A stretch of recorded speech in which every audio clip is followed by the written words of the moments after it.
Hey fellow gamers, welcome to Gaming Basics, your one-stop solution for mastering the essentials. Let's dive in and level up together. In this video, I'm going to show you how to cook Fisherman's Toast in Genshin Impact. To do so, you first need to launch your game via the Epic Games launcher, and once you're in-game, search for a place with fire, like this one right here. Go near it and then press F to interact. So here are all the items you can cook in this fire.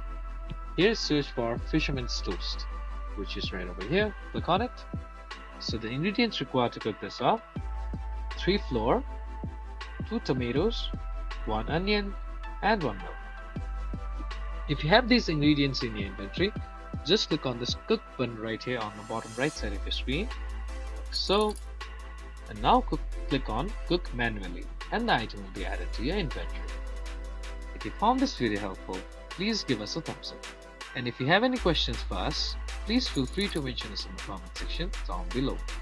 Also, don't forget to hit that subscribe button and ring the notification bell so you never miss out on our latest guides and tutorials. This has been your host Ace. Happy gaming!